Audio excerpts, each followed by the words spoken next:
మాటలు లేవు, మాట్లాడుకోవడాలు లేవు. ఎట్టి పరిస్థితుల్లో మావోయిస్టులతో చర్చలు ఉండవు.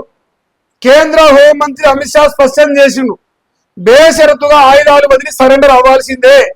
జనజీవన స్రవంతిలో కలిసే వారికే రెడ్ కార్పెట్ వేస్తాం. ఛత్తీస్గఢ్ లోని బస్తర్ జిల్లా పర్యటనలో షా సంచలన వ్యాఖ్యలు చేసిండు. ఏమంటానంటే రాజ్యాంగానికి, ప్రజాస్వామ్య వ్యవస్థకు వ్యతిరేకంగా పనిచేసే ఈ మావోయిస్ట్ వ్యవస్థతోని మాటలు లేవు, మాట్లాడుకోవడాలు లేవు. జనజీవన స్రవంతిలో కలిసిపోతే రెడ్ కార్పెట్ వేస్తాం, రెడ్ కార్పెట్ వేసి స్వాగతిస్తాం, జనంలో కలిసి బతకమని చెప్తాం. ప్రాణం మీద ప్రేమ ఉంటే, ప్రాణం మీద మక్కు ఉంటే, పిల్లల మీద ప్రేమ ఉంటే జనజీవన స్రవంతిలో కలిసి బతకాలి. లేదు, కాదు, కూడదంటే మీతో చర్చలు చేయము, చేసే అవసరం కూడా లేదు. ఎందుకంటే ఇది ప్రజాస్వామ్య దేశం, అంబేద్కర్ రాసిన రాజ్యాంగం నడుస్తున్న దేశం. ఇక్కడ రాజ్యాంగానికి వ్యతిరేకంగా పనిచేసేది ఏ వ్యవస్థ అయినా సరే, అది మావోయిస్టులు అవ్వచ్చు, ఇంకెవరైనా కావచ్చు, ఎవరు కూడా వదిలిపెట్టే ప్రసక్తులు అని చెప్పేసి మరి ఛత్తీస్గఢ్ లో బస్తర్ జిల్లాలో పర్యటన పోయినట్ట. మరి అక్కడనే సంచలన కామెంట్ చేసిండు. మరి అమిత్ షా గారు మాట్లాడింది రేపు తాటికాయంత అక్షరాలతో రాస్తాయి పేపర్లు తెలంగాణ రాష్ట్రంలో. తాటికాయంత రాయాలి, ఎందుకంటే అట్లా రాసని జనాలు నరేంద్ర మోదీ గారి ప్రభుత్వం పైన కోపం పెంచుకోవాలి. ఈ మావోయిస్టు కుటుంబాలు ఇక మానవ సమాజంలో కలిసిపోవద్దు. వాళ్ళు ఎప్పుడు బీజేపీని ఒక రకంగా చూడాలి, కానీ దేశం కోసం పనిచేస్తూ దేశంలో కాంగ్రెస్ పార్టీ అయినా వీలైనా వాళ్ళందరూ రాజ్యాంగబద్ధంగానే ఎమ్మెల్యేలు, ఎంపీలు, ప్రధానమంత్రి అనే విషయం మర్చిపోవాలి. వాళ్ళకి గన్మేన్లు కావాలి, వాళ్ళకు వ్యవస్థ ఉండాలి. కానీ మావోయిస్టులు మాత్రం బతకాలి, వాళ్ళ ఓట్లు కావాలి. అందుకే వాళ్ళ ఓట్లు కావాలి. ఓట్ల కోసం రాజకీయం చేసే పార్టీ కాంగ్రెస్ పార్టీ, దేశం కోసమే రాజకీయం చేసే పార్టీ భారతీయ జనతా పార్టీ. దీంట్లో తప్పు ఉందంటే నాకు చెప్పు, మాట్లాడదాం, ఏం టెన్షన్ లేదు ఆ విషయంలో. సో ఇంక మావోయిస్టుతో మాట్లాడుకునేట. ఇంకో చిన్న పాయింట్, 2026 మార్చి 31 నాటికి మావోయిస్టులు నిర్మూలిస్తామని అన్నాడు. వారితో చర్చల ప్రసక్తే లేదని బేషరతుగా ఆయుధాలు వదిలి సరెండర్ కావాల్సిందే.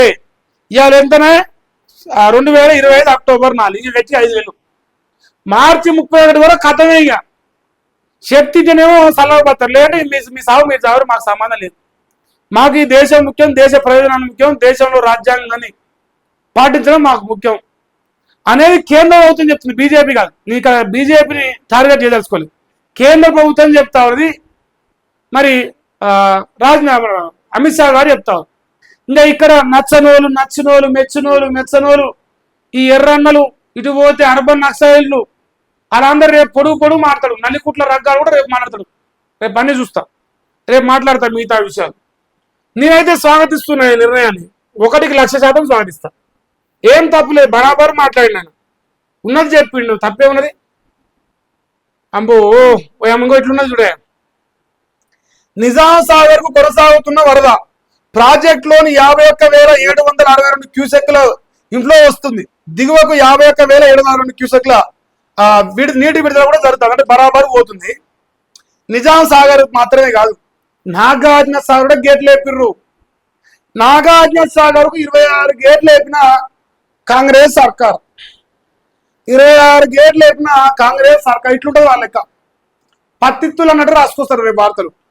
కానీ ఆ 26 గేట్లు లేపితే తెలంగాణోడు సుక్క నీళ్ళు తాగుతలేడు, ఆంధ్రోనికి పోతున్నాయి ఆ నాగార్జున సాగర్ కుడికాలోకి వెళ్ళి. లేదంటే శ్రీశైలం 12 గేట్లు లేపితే తెలంగాణ సుక్క నీళ్ళు వస్తలేవు, అయిపోయి ఆందోళనకి పోతురెడ్డి పాడికి వెళ్ళిపోతానని రాయరు. అట్లా రాయరు. చంద్రజ్యోతులు, చంద్రబాబు కోసమే బతికే నాడులు ఉన్నాయి కాబట్టి రాష్ట్రంలో చంద్రాలు ప్రేమ కోసం రాస్తారు, తెలంగాణ జనం చుతగానం చేస్తారు. వాళ్ళ టార్గెట్ ఒకటే, ఆంధ్రాకు నీళ్లు తెచ్చిపెట్టాలి, తెలంగాణకేమో భూవ వండుతారు మన దగ్గరనే, కమ్మగా ఉంది అని మనం చూస్తాము. మనం చూసి ముడతాం, వాడే కట్ట తింటాడు. మనం చూసి ముడతాం నీళ్ళు చూసి, కానీ నీళ్ళు తాగుతూనేమో ఆంధ్రలో అయిపోయి కృష్ణా నదికి వెళ్ళి కానీ గోదావరికి వెళ్ళి 2 గంటే ఉన్నాయి ఇప్పుడు లెక్క. ఇక రేపు రాస్తారు, రేపు పొడుగు రాస్తారు, రేపు మారదు దాని సంగతి.